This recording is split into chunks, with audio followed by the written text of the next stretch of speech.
eh, bertentangan dengan fakta-fakta yang sudah terungkap di persidangan, itu yang pertama. Lalu kemudian juga bertentangan dengan aturan hukum yang sudah berlaku, ya.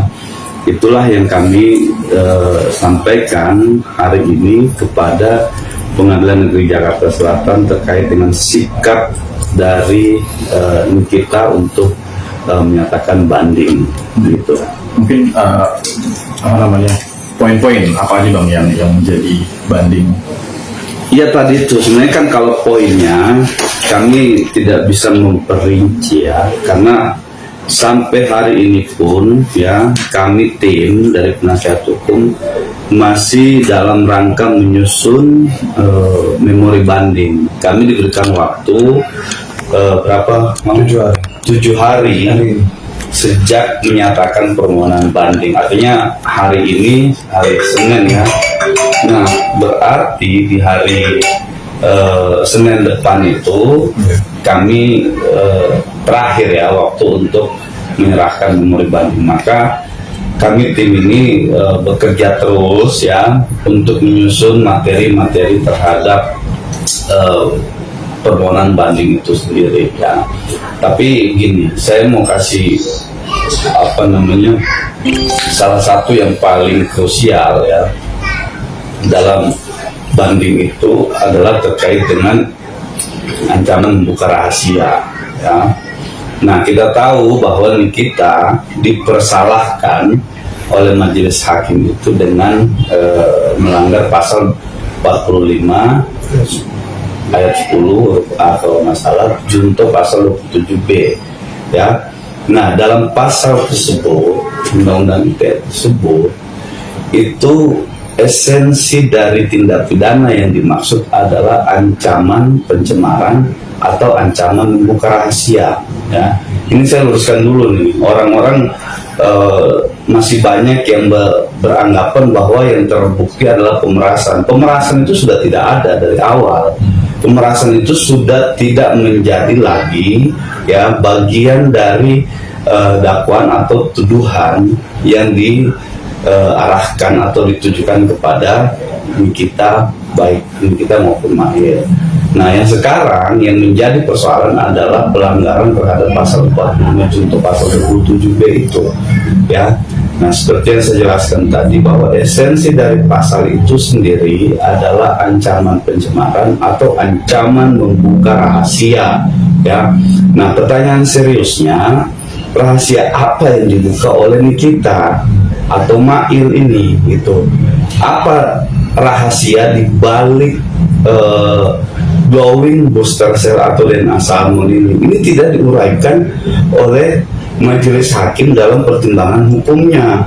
Ya, harusnya kalau dianggap itu adalah terbukti melakukan perbuatan pidana dengan ancaman membuka rahasia, maka secara hukum harus dijelaskan ancaman rahasia itu sifatnya apa. Ancamannya itu harus nyata, gitu loh, ya. Kemudian rahasianya juga harus jelas, ya. Misalnya saya katakan saya punya misalnya gini, saya punya media elektronik, ini media alat, ya. Alat ini, di dalam alat ini terdapat sebuah rahasia. Nah, rahasia itu apa? Macam-macam model rahasia. Misalnya dalam handphone saya ini ada rahasia seseorang yang misalnya saya pernah merekam atau saya pernah mendapat videonya bahwa dia itu mencuri. Kalau rahasia itu saya bongkar ke publik, maka akan tercemar nama baiknya, gitu. Atau dalam alat komunikasi saya elektronik, ini medianya elektronik, ya, sesuai dengan undang-undang ITE itu. Nah, harus ada rahasia. Rahasianya apa? Misalnya saya punya rahasia kepada abang nih, saya bilang gitu kan. Nah, ternyata abang saya pernah ngerekam, mohon maaf nih, saya bilang lagi di tempat prostitusi misalnya, gitu kan. Abang katakanlah misalnya seorang yang kredibilitasnya diperhitungkan lah, gitu kan, di di dalam kehidupan sehari-hari. Nah, kalau rekaman itu saya bongkar ke publik, rahasia itu, maka akan tercemar nama baiknya sebagai tokoh di masyarakat. Nah, ini tidak dijelaskan apa bentuk rahasia dari glowing booster sel atau DNA salmon itu. Nah, inilah yang kami bilang ya, kalau mau fair-fairan harusnya dijelaskan bahwa terdapat rahasia di dalam produk tersebut, bla bla dan seterusnya, sehingga kalau itu dibongkar, kalau itu dikatakan adalah sebagai sebuah alat untuk mengancam ya, atau membuka rahasia, maka rahasianya harus diperjelas, harus dibuat spesifik rahasianya. Apakah di dalam itu ada bahan berbahaya misalnya, ya kan, atau apakah itu adalah sebuah produk yang sudah tidak layak diedarkan dan lain sebagainya misalnya ya. Nah, ini tidak dijelaskan oleh majelis hakim dalam putusannya, tapi tiba-tiba disimpulkan bahwa itu adalah sebuah rahasia. Apa urusannya orang punya foto, gambar segala macam, lalu tiba-tiba dibilang itu adalah sebagai sebuah rahasia gitu. Nanti kan kesannya begini ya, masyarakat di luar nanti bisa melihat. Jangan sampai ya kita berniat baik ya untuk supaya produk ini atau apalah tidak berkaitan dengan produk gitu kan. Nah, kalau misalnya kita dikatakan telah melakukan tindak pidana membuka ancaman, membuka rahasia ya, ini kita cuma pegang satu struk, satu pembelian, satu gambar, lalu kita tiba-tiba dipidana semua itu loh ya kan. Ini yang tidak menurut kami tidak fair gitu, tidak adil di dalam putusan majelis hakim ini gitu. Oke, tapi untuk Miles sendiri itu banding juga sama kayak Niki atau mungkin menerima atas putusan atau seperti apa? Kalau Miles besok kita akan putuskan karena masih diberi waktu 1 hari lagi ya, dari tanggal 28, berarti besok itu hari terakhir ya. Nah, tapi prinsipnya begini, informasi yang kami dapat ya, tadi tim ke sana bahwa jaksa juga banding terhadap perkaranya Nikita, banding terhadap perkaranya Mail ya. Nah,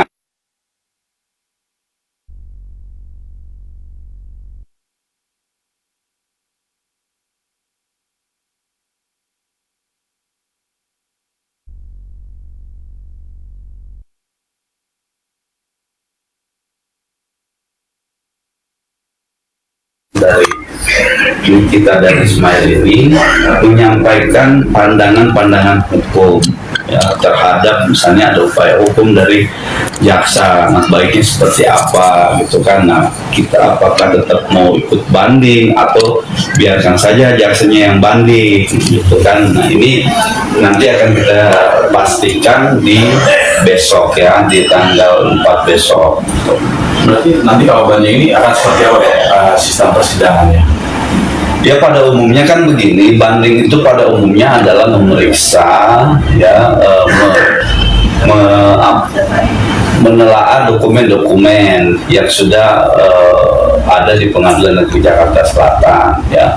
Tapi tidak menutup kemungkinan juga ya, kami sebagai tim kuasa hukum ya meminta kepada Ketua Pengadilan Tinggi DKI Jakarta atau Majelis Hakim nanti yang ditunjuk oleh Ketua Pengadilan Tinggi DKI Jakarta untuk membuka lagi persoalan ini di Pengadilan Tinggi, atau bisa dalam arti gini, kami mau ya memeriksa saksi-saksi fakta ya yang sebelumnya itu menjelaskan keterangannya apa di pengadilan, tapi dalam di putusan pengadilan negeri tidak diuraikan dalam putusannya gitu. Nah, maka kami sering sampaikan bahwa putusan ini putusan yang tidak adil karena fakta-fakta yang diungkap di persidangan ya dari kami penasihat hukum tidak diuraikan atau tidak dipertimbangkan sama sekali oleh majelis hakim.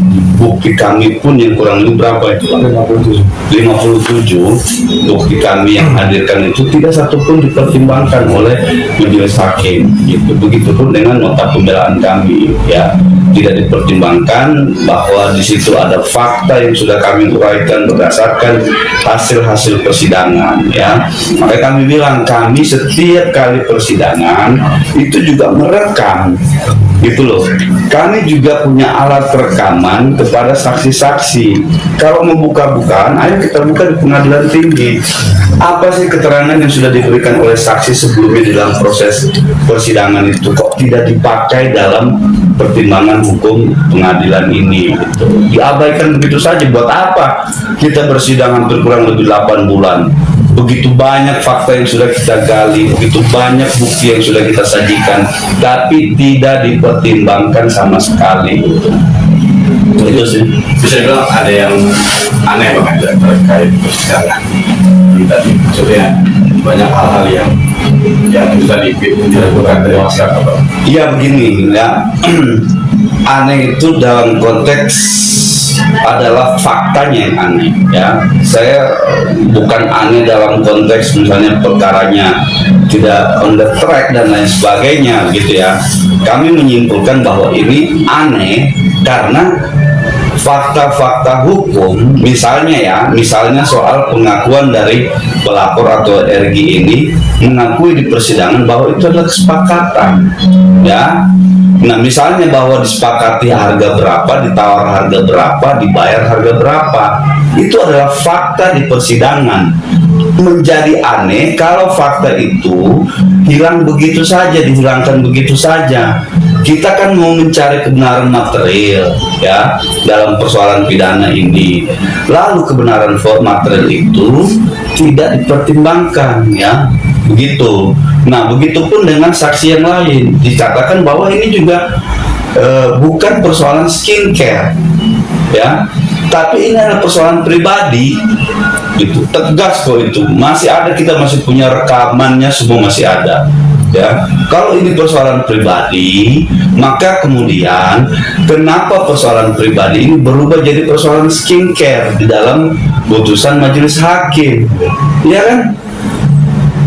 Saksi pelapor, suaminya sama 2 orang apa itu asistennya atau apanya lah itu, ya, mereka tegas mengakui bahwa persoalan ini tidak ada relevansinya atau kaitannya dengan namanya produk skincare, tegas di persidangan, ya. Lalu kenapa Nikita sama Mail dipersalahkan atau dinyatakan bersalah membuka rahasia dari produk skincare, sementara pelapornya sendiri tidak mempermasalahkan, gitu loh. Sebenarnya tidak mempermasalahkan skincare itu, tapi kenapa di dalam pertimbangan putusan sampai kepada amar putusan itu Nikita dipersalahkan melanggar pasal 27B untuk pasal 45 tadi dengan ancaman membuka rahasia dari produk skincare itu. Ini kan sudah tidak sinkron jadinya, gitu loh. Mau dikemanakan? Sudah dikemanakan itu fakta yang kita sudah ungkap dalam proses persidangan di pengadilan tingkat pertama sebelumnya, ya kan? Soal kesepakatan, soal adanya tawar menawar, soal adanya negosiasi dan lain sebagainya, soal adanya pengakuan bahwa ini bukan menjadi persoalan produk atau skincare. Oh, hilang begitu saja, gitu loh, ya kan? Saya juga ngerti apakah memang juga hakim dalam yang mengadili perkara ini tidak melihat langsung itu atau bagaimana, kita juga nggak ngerti, gitu. Tiba-tiba hilanglah semua fakta itu, ya kan? Nah, sekarang apa persoalannya? Sekarang yang diambil adalah fakta versi jaksa semua, gitu. Ya kalau begitu dari awal ngapain kita sidang panjang-panjang, langsung aja apa versi jaksa, gitu. Buktinya apa, dokumennya apa, sudah valid nih, nggak usah kita uji lagi. Kan kita tujuan dari pengadilan itu adalah untuk menguji kebenaran itu, untuk mencari keadilan. Apakah kebenaran yang dibawa, apakah fakta yang dibawa oleh jaksa itu adalah sebuah kebenaran? Ini yang mau diuji dalam persidangan, gitu loh. Maka kita mengcounter itu bahwa ini tidak benar, bahwa ini tidak adil, begini keterangan saksi, begini bukti, ini alat bukti yang kami hadirkan, ini bukti yang kami hadirkan, gitu. Kan harusnya dipertimbangkan secara fair, berimbang, bahwa jaksa penuntut umum menghadirkan saksi A, B, C dan seterusnya, bahwa kami menghadirkan saksi juga, jaksa menghadirkan ahli, dipertimbangkan, kami juga menghadirkan ahli, gitu. Bukti mereka ajukan, kami juga mengajukan bukti, harus dipertimbangkan secara fair, gitu. Nah, ini tidak terlihat dalam putusan majelis hakim yang mengadili perkaranya Nikita dan Ismail. Nah, berarti untuk banding ini keinginan tekad Kak Niki juga berarti ya, untuk mencari keadilan. Oh iya pasti, kan Niki selalu bilang itu saya tidak pernah melakukan hal-hal yang dituduhkan seperti jaksa itu, gitu kan. Nah, bagaimana memang mencari keadilan ini memang capek, gitu, capek mencari keadilan ini, ya. Tapi itulah proses hukum yang harus kita lewati, itulah hukum formil dari acara pidana ini, gitu, ya. Kemana lagi kita akan mencari keadilan? Dia pasti dalam misalnya banding, nanti banding ada hasil yang tidak memuaskan, lalu kita ajukan lagi kasasi dan seterusnya, gitu kan. Nah, itulah ruang-ruang hukum yang dibolehkan atau dipersiapkan oleh negara untuk dalam rangka mencari kebenaran dan keadilan, gitu. Oke Bang, kan banyak juga tapi di luar sana kayak beberapa mungkin kuasa-kuasa hukum atau ini mengatakan bahwa sebaiknya nih kita nggak usah banding nih, karena nanti takutnya apa gitu bakal tambah seperti apa gitu, hal buruk mungkin orang sebagai kuasa hukum menanggapi Bang.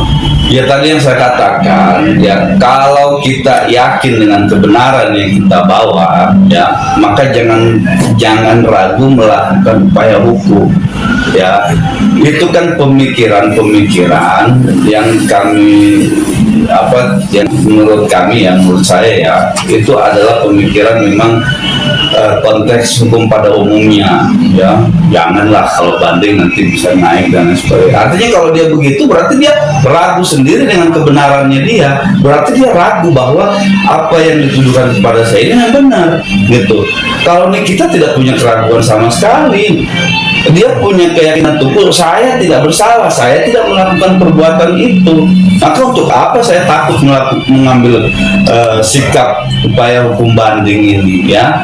Nah, kalau misalnya di luar sana, ya, itu karena mereka sering mungkin, ya, berhadapan dengan masalah-masalah yang demikian, gitu kan. Nah, kemudian tiba-tiba banding, ada yang jadi naik, gitu kan.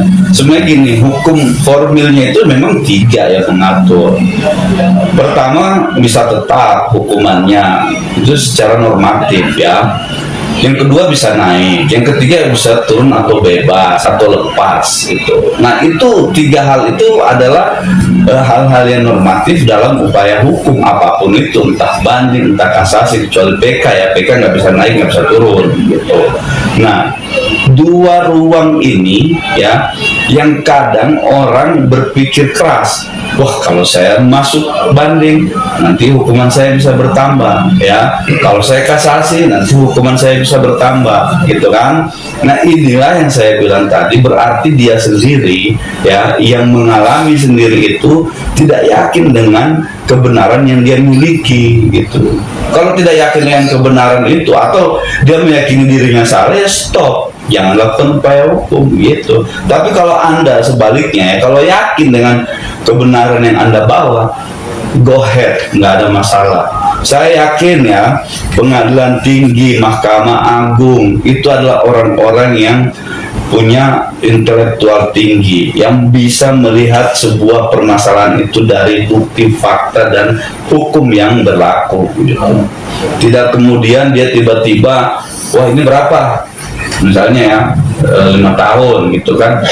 Apa buktinya? Oh, ini sudahlah, kita kuatkan aja lah putusan pengadilan negeri. Nggak begitu cara bekerjanya pengadilan tinggi. Mereka juga diberikan kewajiban oleh undang-undang kekuasaan kehakiman untuk menggali lagi gitu. Setiap pencari keadilan, kalau saya nggak salah ingat itu ada di pasal 50 undang-undang kekuasaan kehakiman, hakim wajib menggali setiap setiap permasalahan yang diajukan ke pengadilan. Nah, wajib itu artinya apa? Kita mengajukan bukti wajib dipertimbangkan, kita mengajukan bukti wajib diperiksa gitu.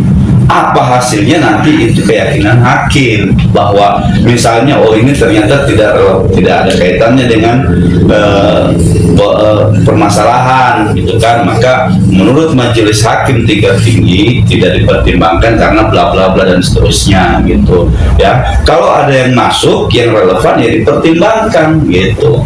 Nah, tidak sesederhana itulah kira-kira ya pandangan-pandangan di luar, jangan banding, jangan kasasi, nanti malah naik gitu. Nah, kalau seperti itu berarti dia meyakini bahwa dirinya salah gitu. Jadi stop, kalau meyakini dirimu salah, stop, jangan melakukan upaya lagi gitu. Baik dulu Bang, yang komen katanya Niki masih banyak di duitnya karena memposting villanya mungkin sebagai kuasa hukum ngeliatnya gimana Bang? Memposting, aduh itu di luar dari inilah ya, saya nggak. Iya, yang saya tahu mungkin yang posting itu ininya kali asisten apalah atau manajer ya, saya nggak tahu lah soal itu, nggak masuk ke sana lah untuk komentar itu, soalnya banyak duit atau enggak saya nggak masuk lah ke sana gitu. Tapi mungkin melihat Kaneki sendiri nanti pas dibanding gitu bakal adil seperti apa?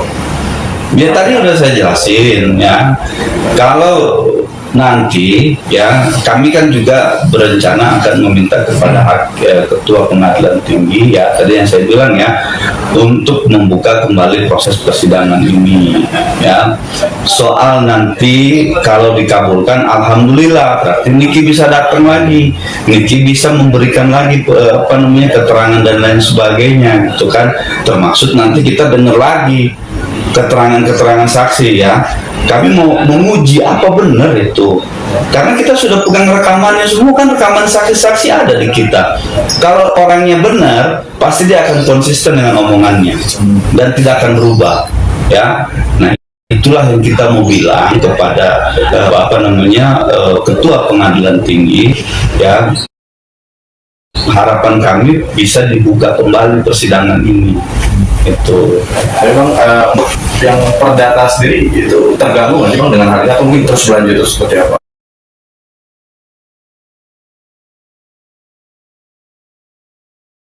perdata nggak ada urusannya, tetap terus sampai putusan sampai perkara ini bergulir, sampai putusan, sampai apa gitu.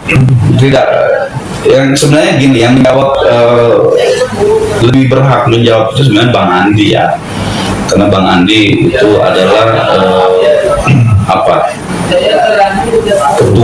ketua tim ya dari proses gugatan ini gitu. Tapi yang saya tahu perkara ini akan jalan terus ya, tidak akan mengganggu walaupun putusannya kita sudah keluar, walaupun ini ada upaya hukum banding, itu tidak akan mengganggu karena hukum acaranya beda, hukum acara pidana sama perdata berbeda. Ya, berarti kapan dong sidang perdata lagi Bang? Mana Bang Galin? Sidang perdatanya besok ya. Untuk agendanya kan perdata besok itu adalah mediasi, di mana para pihak khususnya prinsipal daripada kami kan kita Mirjani ya, penggugat 1, Ismail Marzuki penggugat 2, terus tergugat satunya kan Reza Gladis, tergugat 2-nya atau Pak Mufid, dan tergugatnya PT Bumi Paramamisesa. Jadi untuk agenda besok adalah agenda mediasi. Mudah-mudahan semuanya bisa hadir. Berarti nanti akan dihadirkan juga berarti kita akan berupaya semaksimal mungkin ya untuk menghadirkan prinsipal kami, karena yang utama dan yang mengetahui secara langsung terjadinya proses sehingga adanya gugatan perbuatan melawan hukum itu adalah prinsipalnya langsung. Jadi ya mudah-mudahan bisa dikabulkan untuk permohonan kami. Oke, berarti kedua prinsipal sudah siap untuk hadir besok di perdata, Bang. Insya Allah siap. Oke, Bang. Kembali lagi nih, setelah banding ini, Bang, harapannya apa nih, Bang, dari pihak kuasa hukum KIK? Ya, tentunya untuk harapan kami sesuai dengan yang tadi dikatakan oleh Bang Usman, kita akan berupaya semaksimal mungkin. Kita akan berusaha untuk memastikan bisa dibuka kembali ya tadi terkait bukti-bukti kita, terkait saksi, baik saksi yang meringankan ataupun saksi ahli, sehingga tidak hanya dipandang sebelah mata, hanya berdasarkan keterangan daripada jaksa penuntut umum. Dari kita juga ya tolong diperhatikan ya, termasuk daripada keterangan-keterangan yang sudah sangat banyak ya dikatakan oleh saksi ahli ya khususnya. Mudah-mudahan bisa lebih mendetail, bisa lebih terbuka semuanya, sehingga keadilan yang kami usahakan khususnya untuk Nikita Mirzani ini benar-benar sesuai dengan keadilan yang kami harapkan seperti itu. Oke, siap. Aman, Bang. Makasih banyak. Oke. Sama-sama. Berarti